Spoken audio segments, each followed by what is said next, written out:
Thank you. I've come pretty much at the end of today's bill, so I'm going to, unfortunately, be repeating quite a lot of what has been said up till now.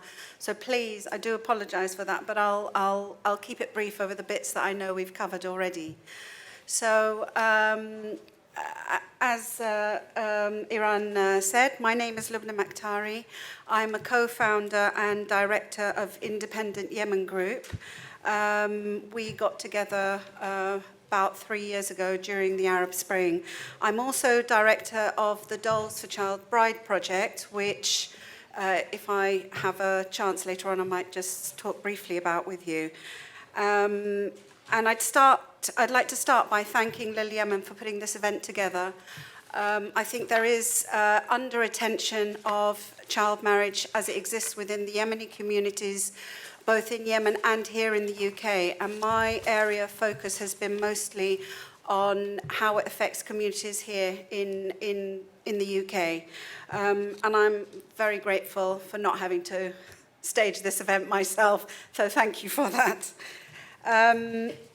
About IYG, so 3 years ago, as I said, during the Arab Spring, a group of us who have all been here today, 3 of whom are still in the room as I speak, we founded an organisation called Independent Yemen Group.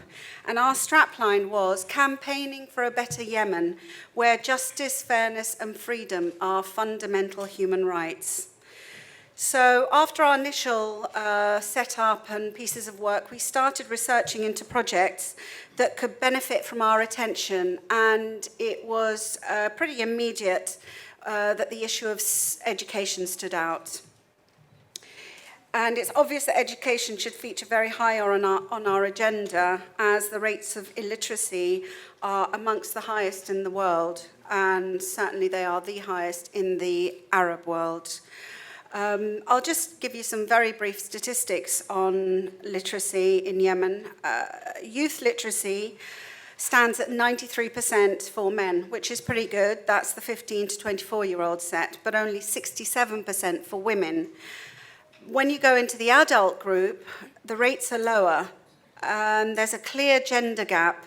So you have only 40% literacy amongst women, whereas with men, there's 77%. The gender gap in adult literacy is compounded by disparities between urban and rural areas. And women's rural literacy rate runs as low as 24%. So that means only 1 in 4, on average, women in the rural community will be able to read or write. And we're not talking about university level, we're talking about basic literacy. The rest cannot read a label, they cannot read signs. Literacy also means numeracy as well, so they can't even work out if they're going to be shortchanged. So it's hard for them to stick up for their rights.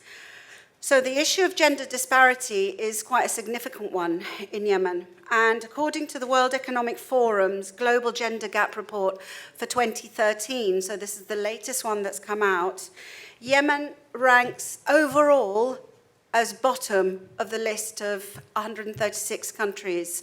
So we have the greatest disparity in opportunities between men and women. And that's measured across 4 important factors. Economic participation and opportunity, 132 out of 136. Educational attainment, which is 134 out of 136 countries. Health and survival, which surprisingly actually doesn't fare quite as bad. We're about at the middle of that. And political empowerment. We have very low and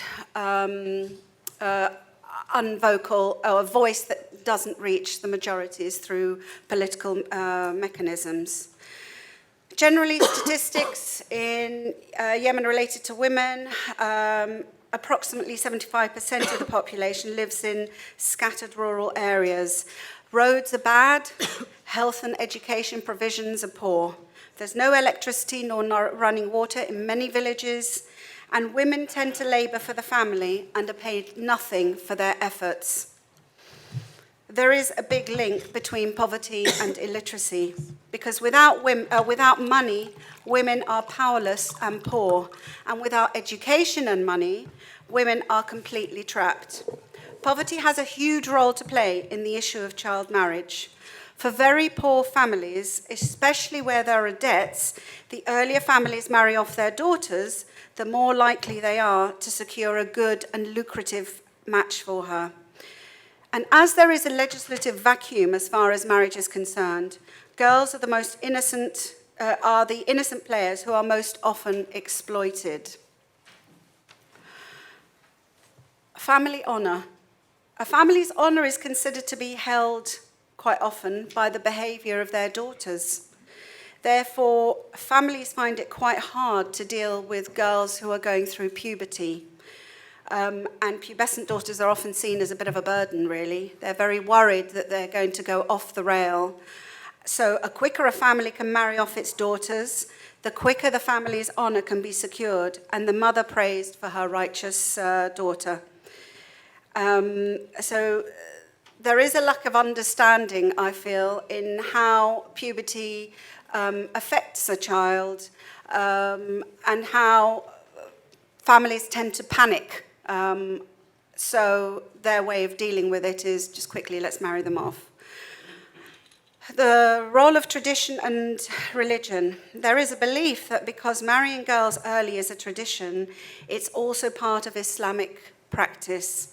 And they will quote, if you squeeze them into a corner, they'll talk about the Prophet's wife, Sittana Aisha, and you will immediately come up with what they think is a bit of a brick wall.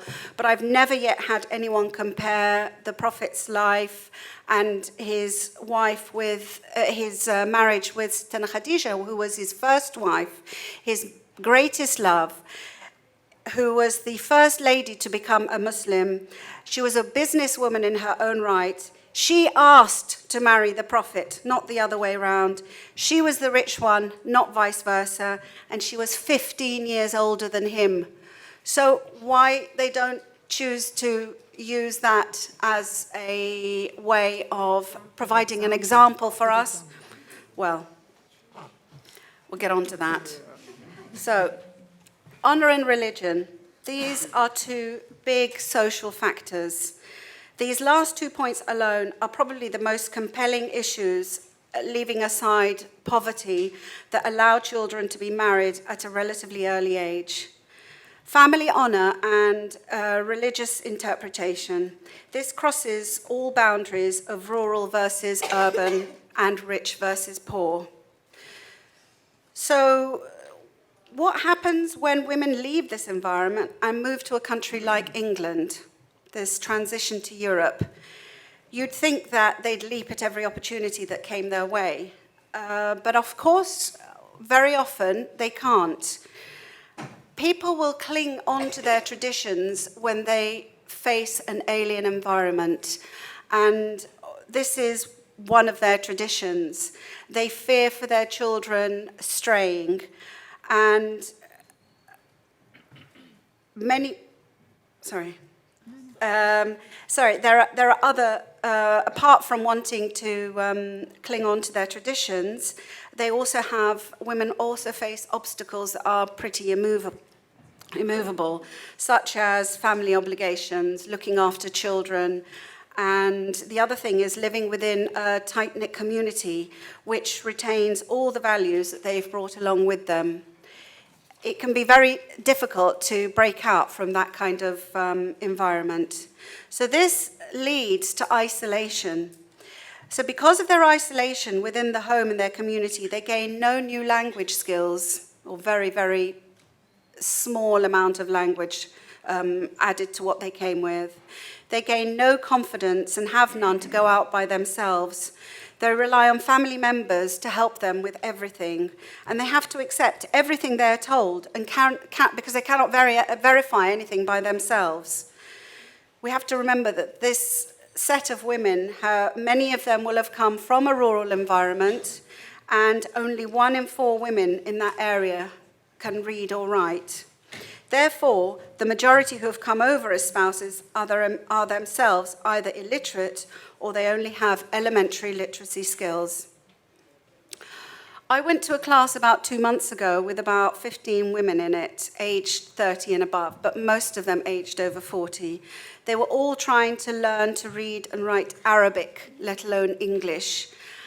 And I was shocked to hear that nearly all of them had been there for over 20 years in the UK. But good for them for trying, but because quite often, when they are older, they want to learn, but by then they feel it's too late. The longer they stay in the home, the harder it is to get out of it. Do they eventually gain literacy skills? Some yes and some no. It depends on if they can be bothered, if they have the opportunity, and if their menfolk allow it. Adult illiteracy is humiliating, and it requires a huge effort and encouragement to learn as an adult.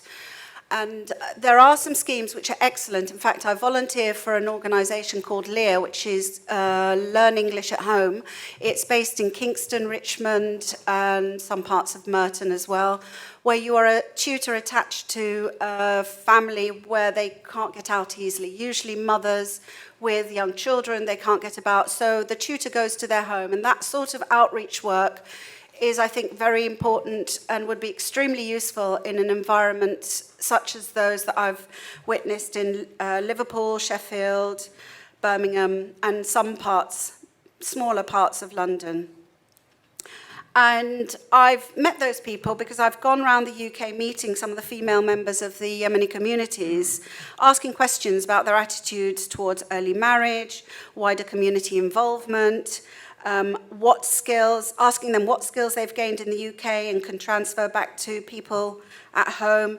And this I've done in order better to understand the mindset that allows families to marry off their girls at an early age.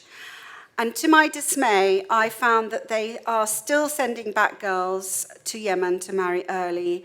What they do is they take them out of school to prepare them for an early exit from the country. So they'll take them out maybe a whole academic year beforehand, or the summer is the traditional period, and they just kind of disappear out of the system.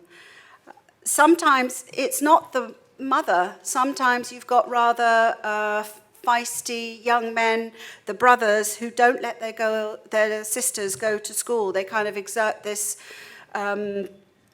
machismo over their sisters, especially if the only schools available are mixed ones. So they come out with saying, oh no, you're going to have a boyfriend and all that.